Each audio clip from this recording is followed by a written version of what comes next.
Hello, Forever Family. My name's Shannon. I'm the recovery pastor. And today I want to talk to you about the recovery lesson that's titled Victory. So usually when we think of victory, we think of the end results, the final score on the scoreboard, or who won the race, or anything like that. But in recovery, we celebrate different milestones. Actually, the very first victory milestone that we celebrate in recovery is when someone says, I can't do this anymore. I need help. I don't know where to turn, but I need help. That's a victory because they're reaching out to someone to help guide them into recovery. So let's look at what led us to this victory lesson. What steps did we go through to find ourselves here? So first we come out of denial, and this is for most people considered the first milestone of celebration, but really for those that are watching people walk in recovery, the first one is always when you say I need help. So the coming out of denial and realizing that you can't do this on your own, that's a second milestone because you get a new perspective of everything that's been going on in your life. So from coming out of denial, then we have to admit that we actually need help. It's one thing to say, I can't do this anymore, I need change, but it's another thing to commit to coming out of denial and admitting some things that have been going on in our lives. So next we find ourselves just powerless. We actually sit there and we realize that we don't have control. We can't control anything. I can't control you. You can't control me. I can't even control me. I'm powerless because our flesh rules over us. We're seeing that every day in the news and all around us. And no matter where you're at, where you're working, you see people that are powerless to their flesh because their flesh rules over them. So, we realize that we don't have all the answers and that our lives are absolutely spinning out of control. It's kind of like spinning plates. You've seen the poles, and they're spinning the plates on the top, and you're just waiting for the plates to crash. Well, in recovery, there's so many of us that are sitting on the sidelines, and we're watching people juggle plates, spin plates, and we're waiting for them to crash.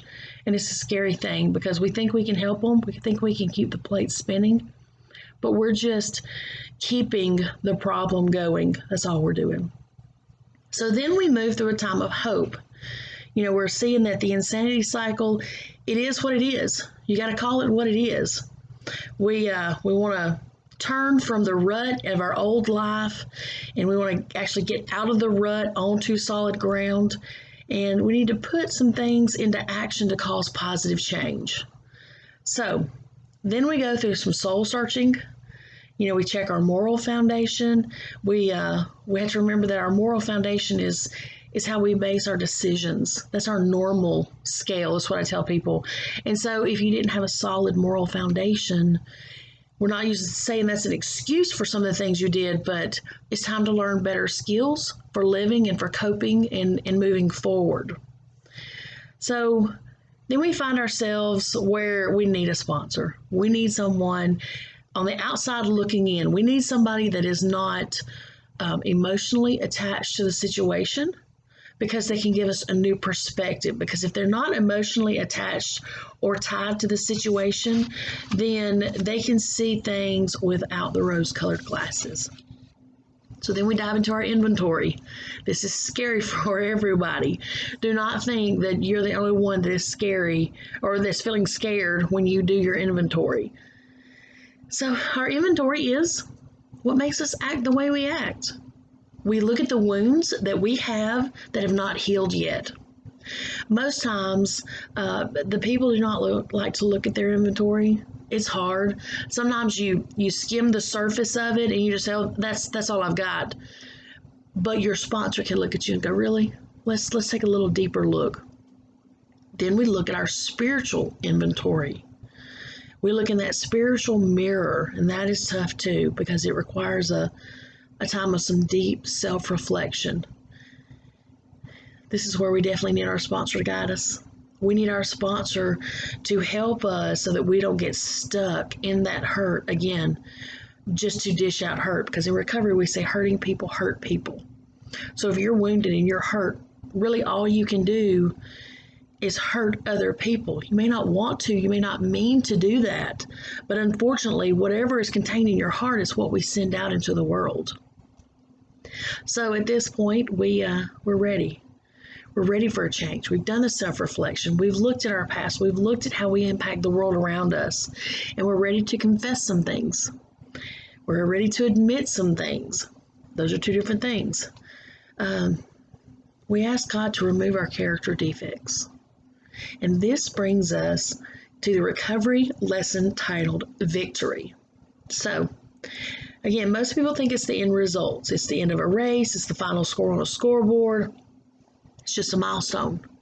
And we want to celebrate all the milestones, but remember, this is just a milestone. So think about it like this. Every milestone is worth celebrating. In recovery, there's a chip system.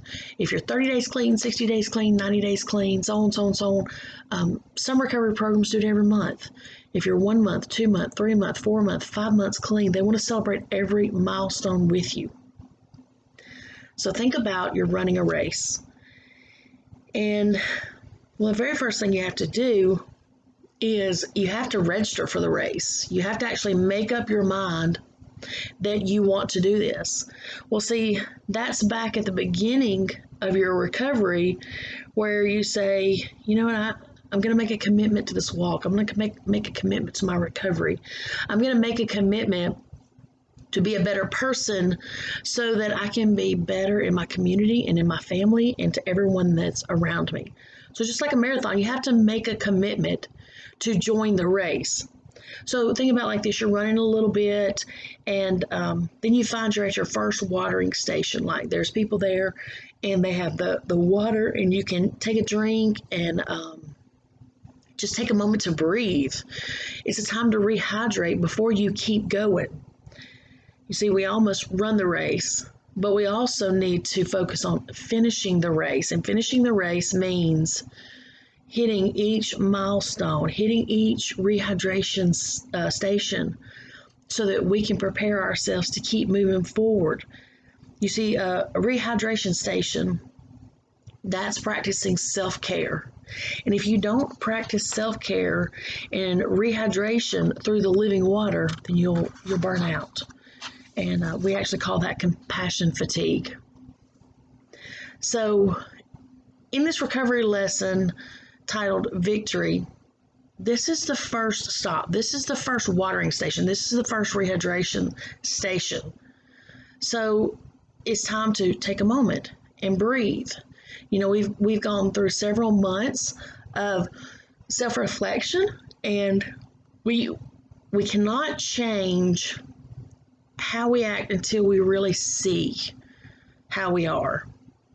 We have to take a deep look at who we are, what made us this way, what we do not like about what we see in the mirror, but we also have to say what we like about what we see in the mirror, because you have to keep those balanced. If not, you'll end up just beating yourself down, and that's not the point of this lesson. So in recovery, each milestone is a time to celebrate.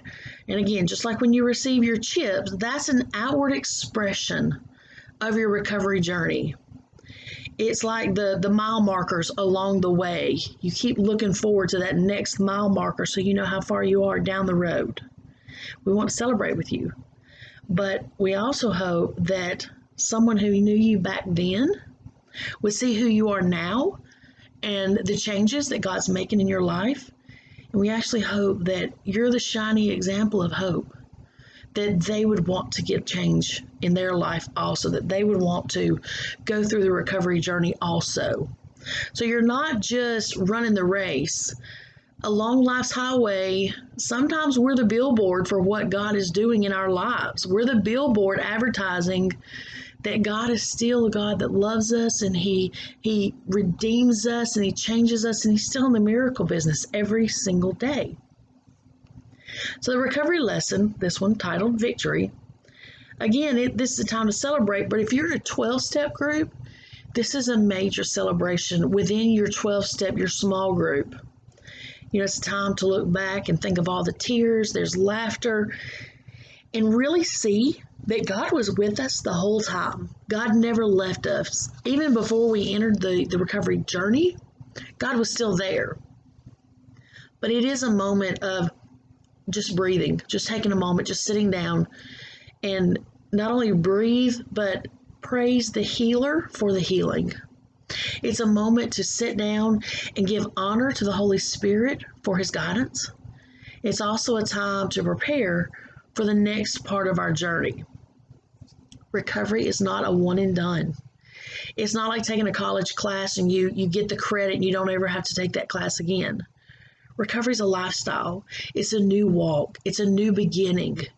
It's a rejuvenation of mind, body, and soul, because your purpose that God spoke over your life when you were born still holds true. There's still work to be done. So we need you in recovery. We need you to step up and walk this journey out so that in return you can turn around and guide somebody else through it. So I pray that you take time to rehydrate with the living water. I know every day, life is tough. It can throw us curveballs. It can knock us off our feet. But when you take time to breathe, not only will you run the race better and longer and stronger, but you'll also be an inspiration to so many people that you don't even realize are watching you. But they're watching how you're handling life, how you're coping with life, sometimes how you duck and roll when life's throwing punches. They're seeing how you do that, and they're learning how they can do it also. Everybody's recovery journey starts with someone else they saw that changed, that asked God in their life, that started walking out a life that was so not them, but the new them is awesome. And so the people that see that, they want some of that. They want a peaceful life, a better life. They don't want the chaos and the drama. So this title of this recovery lesson is Victory. It's a moment to breathe. It's a moment to rehydrate with the living water. I pray that you take time with the Holy Spirit. I pray that you be still and know that he is still working out amazing things for you in your future, that he has amazing blessings for you, and that he's never left you. But now he needs you to speak life into some other people. He needs you to testify. He needs you to tell people where you've been and where God's brought you to. So until next time, remember, speak life, be a blessing, put your faith feet into action to cause a ripple effect. And until next time, much agape, everybody.